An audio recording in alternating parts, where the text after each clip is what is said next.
Well, today we're going to be looking at a couple different 357 Magnum revolvers. That one's a Chiappa Rhino. This one is a stainless steel Smith & Wesson Performance Center 627 8-shot 357. This gun actually belongs to my buddy Tom. He just got a new grip put on it. It's more of a full-size grip and it'll definitely help control that recoil. Today is our first day shooting both of these. So he met me at the range soon after I picked up the Rhino, and he just happened to have his new revolver too. So we wanted to do a quick side-by-side comparison just on how both of them shoot and recoil. So I'm up first shooting his gun, and then he'll be up first shooting mine. The Performance Center has an incredibly smooth double-action trigger. 8 shots is all you need with a revolver. The single-action trigger is flawless, and it has that classic Smith & Wesson hair trigger. Can't beat 8 shots in a snub nose. The Chiappa Rhino shoots from the bottom cylinder, so it has a low bore axis, and that's what makes it really unique. Now, shooting from the bottom cylinder really mitigates recoil. You'll notice how it doesn't really have any muzzle rise, it kind of just vibrates in his hand.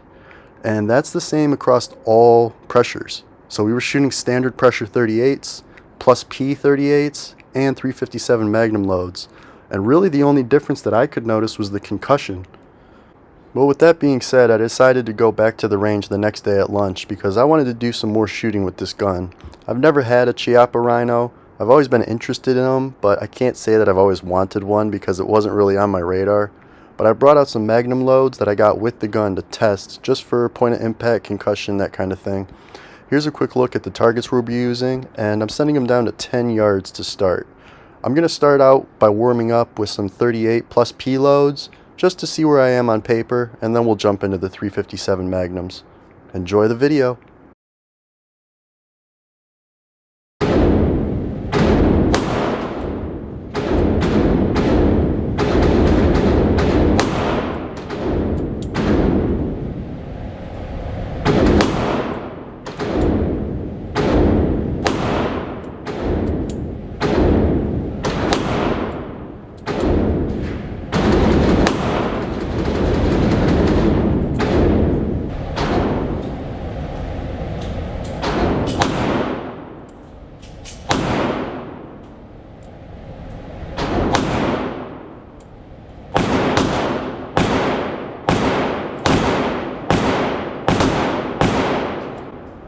Not a bad couple of groups for my first shots, but let's try these 357 Magnum loads now and see how they match up.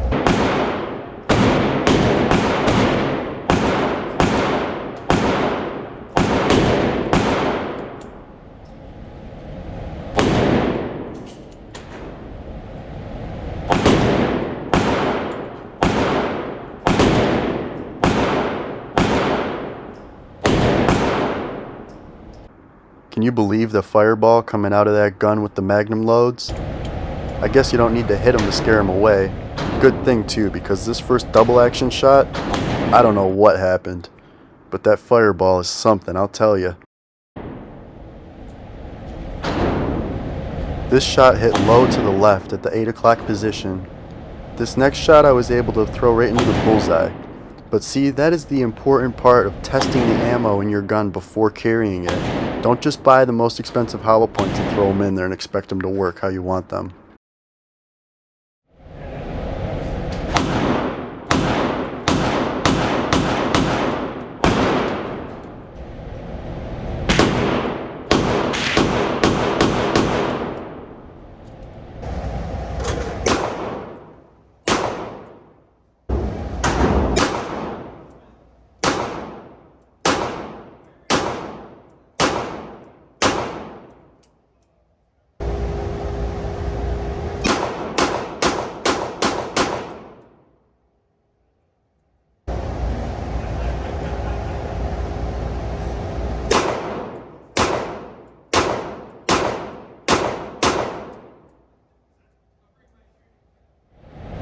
Well, after shooting the Magnum loads at 10 yards, I decided to bring the targets into 5 yards, a bit closer so that I could just practice my point of impact and double action and all that.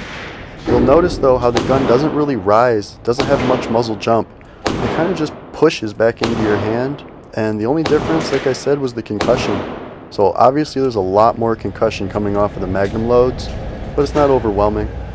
It was a really good time shooting this gun, and I'm excited to shoot it some more, but I'm pretty happy with the results that I got for the day. Thanks for watching.